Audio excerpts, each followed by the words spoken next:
adventure is going to be starting a campfire from scratch in the snow with whatever I find in the woods. So the only thing I've brought with me is a lighter because I am not yet very skilled at fire starting with more primitive, so-called primitive, with more traditional methods. So I'm gonna go with modern times and use a lighter. But other than that, the challenge is to only build a fire with what I find in the forest. I don't have any other tools. Oh, except I do need to bring a basket. I'll be right back. I'm back and I've got a basket. As you can see behind me, it is a beautiful blue sky day and I am so excited to not only go forest bathing, but to go sunbathing. Even with the snow here in the Northeast, there is a lot of cloudy days, especially in the winter time.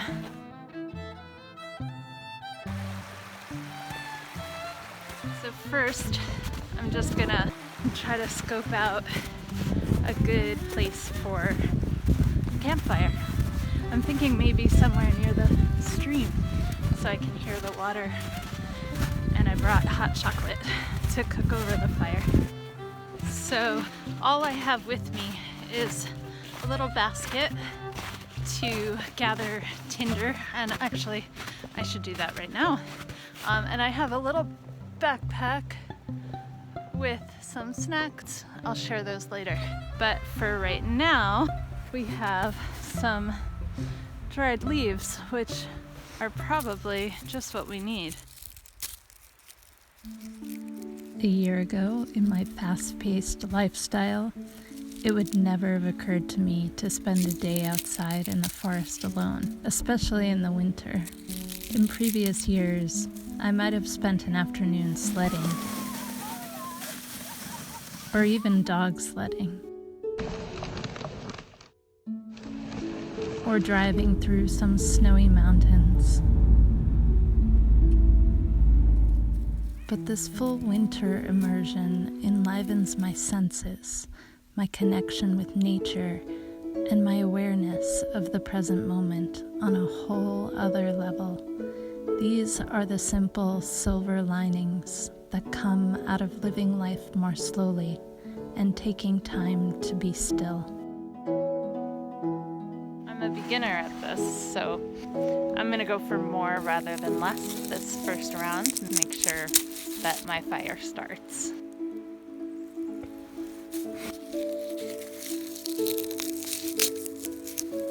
And let's make sure to remember to thank our tree friend for the gift. So I've got my tinder and I'm almost to the spot that I'm thinking would make a good spot for a fire. Then I'll start gathering kindling, hopefully nearby, we'll see.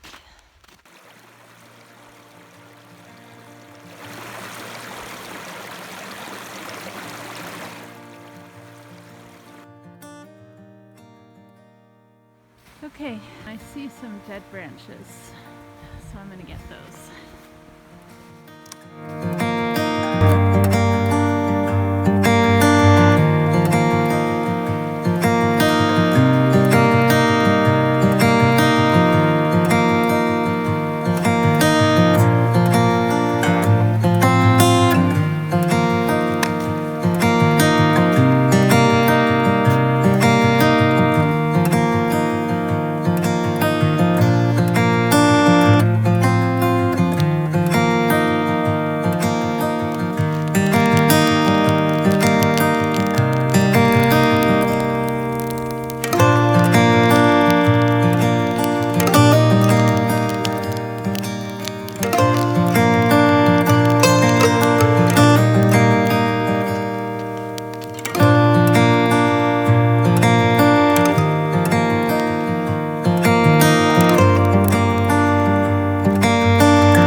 let's see what I brought in this backpack. We've got some poetry and some milk for hot chocolate, a homemade scone that my mother made, and we've got a honey bear just in case, a couple of marshmallows for the hot cocoa. There's the hot cocoa mix, which is also homemade, and a pot, a mug.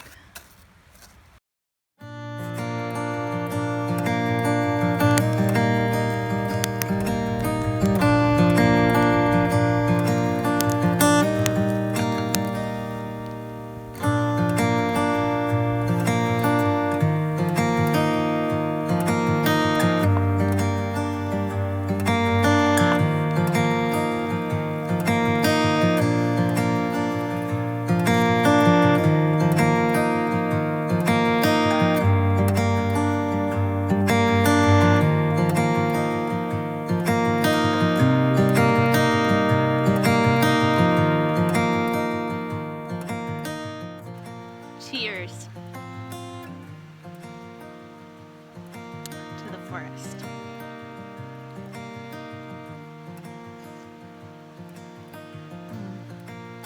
It's good.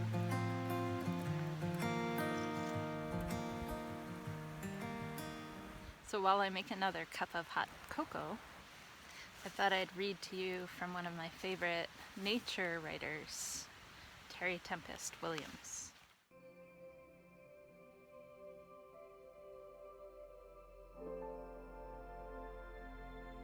I will say it is so. The first voice I heard belonged to my mother. It was her voice I listened to from the womb, from the moment my head emerged into this world, from the moment I was pushed out, then placed on her belly before the umbilicus was cut, from the moment when she cradled me in her arms. My mother spoke to me. Hello, little one. You are here. I am here. I will say it is so. My mother's voice is a lullaby in my cells. When I am still, my body feels her breathing. This fire was good to me. The coals are still hot. I highly, highly recommend spending an afternoon in the woods by yourself, making a campfire, however you choose to make it. If you want to cheat and bring stuff from home to make it easy, go for it. But it's also really fun to scavenge and find what you find and make it on the go. Just to know that I am building those skills is a nice thing. It'll make me more confident on longer hikes, especially in the winter.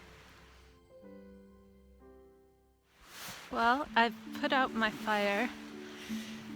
There's some snow on the ash, and now it's time to head home. So thank you, beautiful spot.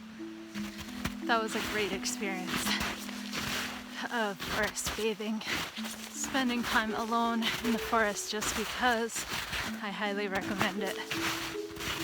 And now I'm excited to go home and get warm and dry my feet, which are soaking wet. Thank you for joining me on this little adventure. It was nice to have your company, and see you next time.